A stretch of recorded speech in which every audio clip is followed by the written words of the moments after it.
Yamwache mwakwa Badwam TV Badwam Jumadi so yada radio asese na wuko nso ate asefo menu mienu ye ka ho bie Jumadi na na yahase wonum to mo no de edu so no Adom TV Badwam kase ensam no edoso ne etodwo mu bia wo betini ewo musabra yeduro no wo ebra kanuane abuso pa na so nei yesu ewo ne bo ho eyede entia yede sansam no ebebro na afa ya bwara yensam foforo ma beto dwase Ghana ohamu nchemu be aduanan de ye wo hawo ewo yani ho eno ne nsem bi na no pai mede bro Adom TV Badwam kase wo share live on Facebook/Adom TV Extra Go TV channel ne ye 119 DSTV ye 280 uko YouTuber o search Adom TV Tube ubenya ye ne ye dwumadie ebre wo mu nso a bia wo bia no log ko adomonline.com ansem ni nyina audios ni videos ni nyina so ye de agu amawo me amesoma no pa midi ye fia amankwa tamaklo afia ni de myentie se de nsem ni kiremu no etie ebia ye dru mu ye ni da kwan sanka enuane ebo enuane na bu na nka ne bo no so ebeba fom de amayen na Adom kase ebo wramu ewo nkran adwadifo ne won mu edidi enkomo nyadoa ne nkruma meko cabbage num ne ade esenka wo se yemre pa anka bu obi abetumi atobie na ade nti ene na ebuoi ejina de ejina won Adom TV kase edi nkomo yi we obi ba me born about 100 last year 1 million and I have so me can 80 last year 75 answer 50 answer 45 si say nam ne nya ya si atupum nti si say ye nya nam no marketing dey answer dan fanhye sa o e slow 111111 person na kan nya ka wenke ni bo ka wenka achu so ba 60 Ghana we achu so 50 we achu so 30 si say anoma no e kosro pa edin Mayo ne bia ne bo akese oho ne nketwa nso no akese nketwa ne 350 cedis 340 cedis de ya bo ana ne obaako nso baako 20 or 25 or 30 or 35 or ti de open foforo pona Bismarck ose usu norte enso ene pani kwanche for that Peasant Farmers Association ano ono so editu dwa se nnuane bi tese bayere ene menkin ene banche no ase ache kakra se bebe adwama so eno nti na ama wonbo akosoro pa ewodwamu a omanfo eto ne twamne bo no About barrier, normally at this time, like I said, barrier no ever. But I said barrier no this year no be capra. But the expectation is say we'll still get some harvest maybe later in the month. But a year, command one and coffee because a year cost now farmers some use a day have a multi planting. Even though barrier they have to make up for the cost now on care. Even though there will be some price stability, any drastic. They said they are normally na ebono ewutu kakam because association nene wondia to dwase Ghana oyi oha ejina ho a emu oha mu nchemu aduanan de ye wo ha ewo ye ni ho one president de Ghana Obstetric Association ye Professor Samuel Betkusi Bodi ene wo chiremu de nti oha mu nchemu aduanan nan eye Ghana fo a ye wo ni ho ha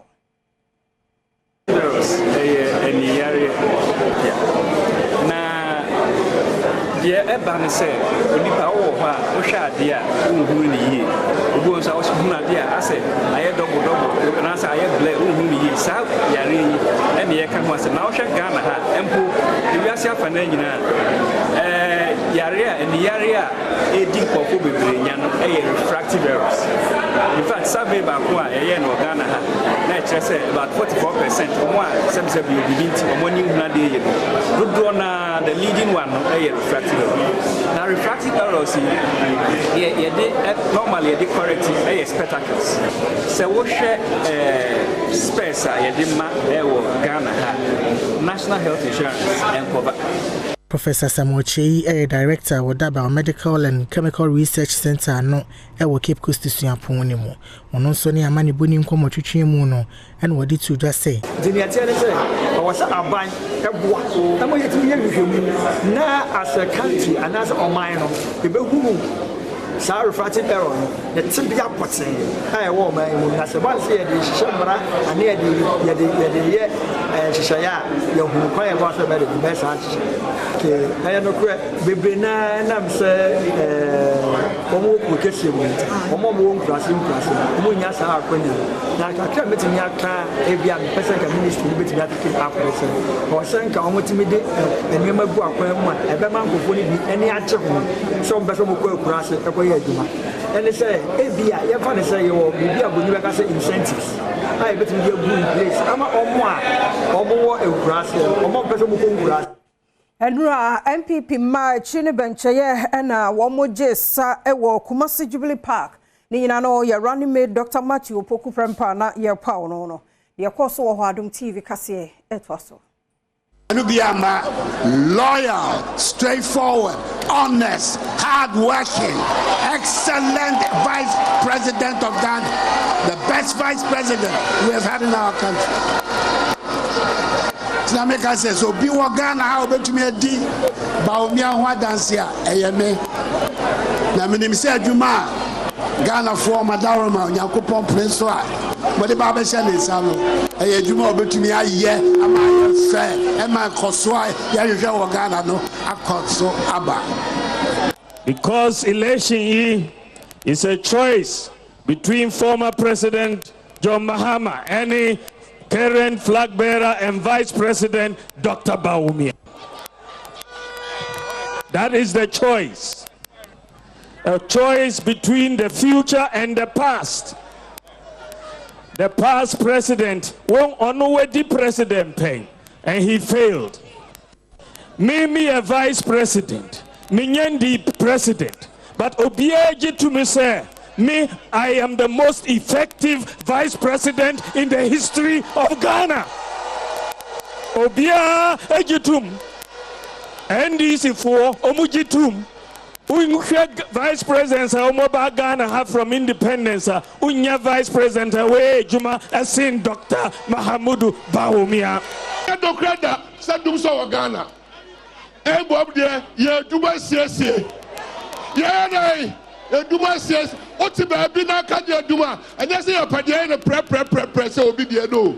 Yeah, Duma a day. In fact, you have few, and Konako Trump be here. No, but you are as I'm fee. And I do not come for the headache. Watch him. Now, Mukoya was here. Your Pabum so much school fees. And I go for the headache. Or no, quite president, so Bossy Hospital, Bakuba. Yatwa Kasiano so for bedi achire ya washe energy Herbert Krampa ene ye yi ne se wonye Minister of States at the Energy Ministry na e wo se mrashe bedwafo soso mu na ye gino etumo na nsuku kuma no se won mu de ma won sem yetia aban no mu asofo ne do sododo e ho nsem eni. It took a strong pushback from the minority to call off the vetting of the same nominee just a day after the referral by the Speaker to the Appointments Committee to ensure that the appointment was advertised. The minority wishes to serve notice that it will not be part of any hasty process deliberately designed by the majority to deny the people of Ghana participation in the work of the Appointment Committee and Ghana's democracy. Consistent with the minority's earlier position, the caucus will not participate in the vetting of any ministerial nominee that adds to the already bloated size of this Akufo-Addo Badwam government. And again, let me repeat, we will not participate in any process that will add additional minister to an already bloated size Akufo-Addo Badwam government.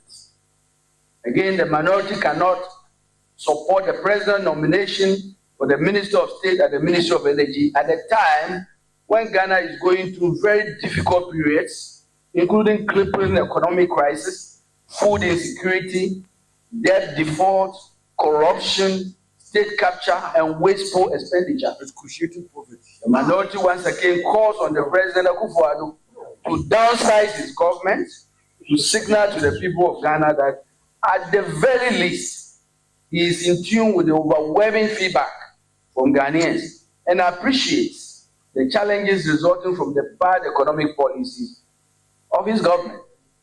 It cannot be the case that while the government asks the people of Ghana to tighten their belts, those in government will have no belt at all. Na uguso eshano na presiding member wa Yawaso Central Assembly Hudu Ismail na wasi environmental department ye wa assembly hono eba bechiche shop owners enra one for ho enhye nsiesie enhyehyɛ na ekoso no emu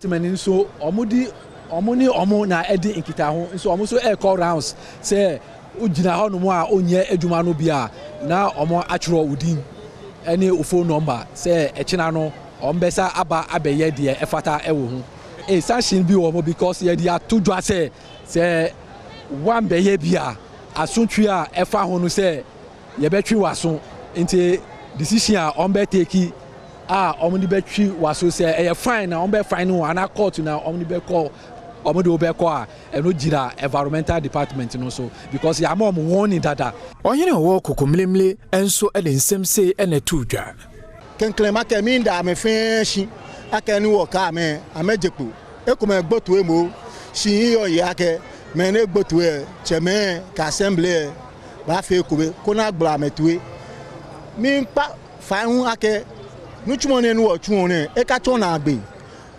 every first Saturday of the month mass market assembly members FN ba we kon wo chu ne kenu chumone. Head of Communications was Zoom Lion Ghana Limited. Sophia Kudoji enso nsem say ena tudwa. Wanga wo potem ha no. Won apom de hunti na area sade no. Nti e be stress e me ma na nya won sel. Obi na wanya ni bribiri ye nti ye rehwe no.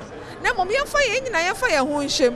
Na ye de ho nhyem na ye siti ye titi gata nim na esiesie ha wi a. They shouldn't be the end.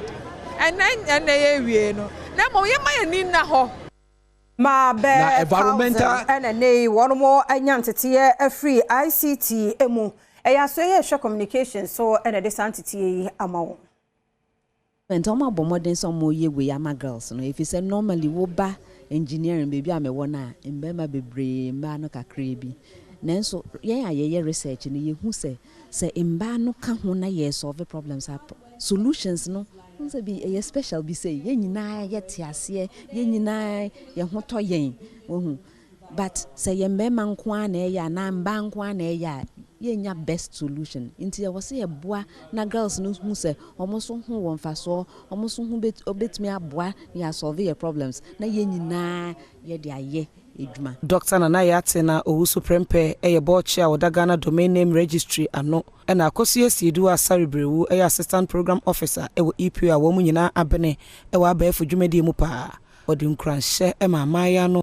se wonfa won ho enhye ICT sua emu bebre se me so me kakra mesua ani me nim de kakra me won experiences amenya metimi dim ofrey me ni omo abeka edin ho komo ahye omo nkran se me mre no ka menya sa opportunity we a and can media me build this submarines and can me build this skyscrapers akase na enso ya mre no na akwanya we enni ho ti oba bi o tie me bia me pesa me ka che say ICT no se bi o enye ti se de bia wo pesa wo koye IT no as a main career na wo be kwa koye ICT there bi ICT fa obia ho ejuma bia obeye bia ho your everyday life ICT is part in se sia omo trail ICT wo school I want you to take it very serious.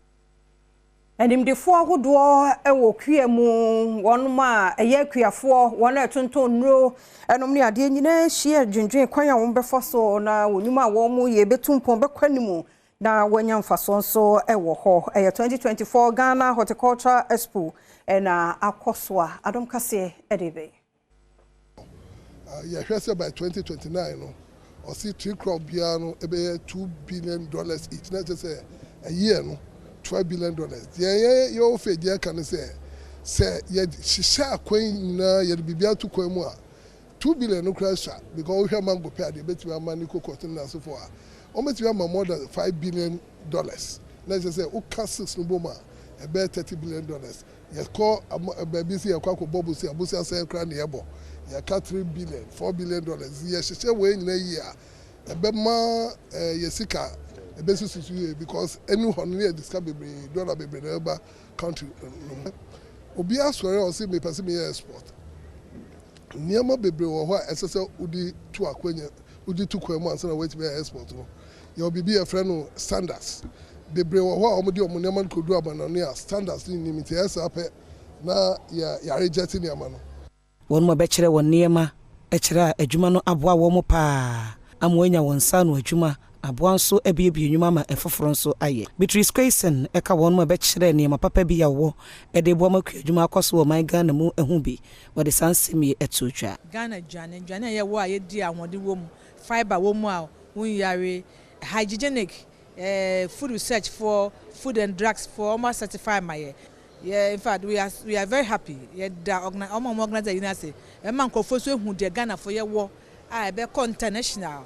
In fact ejuani we di bia ko Italy last year e bia ko Canada e bia so ko US ti ye bompa esa ban be so emu no nko so a na yintimi nko enim na enye na Ghana dwane so nko Ghana phobia one more from Montemo adwena ye wontanta fi se Volta River Authority mpanimfo se won eba bebie akosomo sutade no atomo biem ye bekai na esi na no daninti no ama ebi mu adwene no aye won bebre de akoso ho Adom TV kase ne won edin komoi.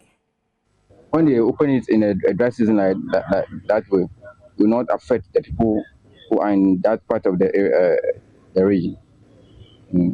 Submission. We could do a baby, and I did the best idea. As about the same review. Seven said, when we got on the movie, I know seven Kunipa, seven Japadia. I know the Nipa Zapadia. What the Nipa Zapadia, and tell you, say the view. You're calling, did you ever say, and tell me, say, young guy, I'm on the and I said, the best idea. You're doing idea. Seven say, I'm on the yeah, it's here. What you have Vutia, Kakanya Vutia, Omega Vutia Zidaka. No Vutia slowly. Then Sube, a Chiamaga force, I eat the Maraka Papa Mabaglan and Kale, the Perico. They never bought Channel move you, ha, at the Glamula Machina. That's here what you have Vutia, Kakomaga Vutia Zidaka, a Chana force, a cover, a Glanako. No Vutia slowly. You know, we have Ngoba Chia ma, won't know to say, or check at the Hobby, a cherry, ever from a fiapa. Oga twi se na mama dufo afio ga gbogu de me mama jema no so na Adom TV Badwam kase na ha na brema kwan na no pe ye de asiase dan koma on so je bre e hweye ye kwa ba ye nche de obonkrata no de abenne any online stories no adawo me de sumo twen sisi ye kwa ba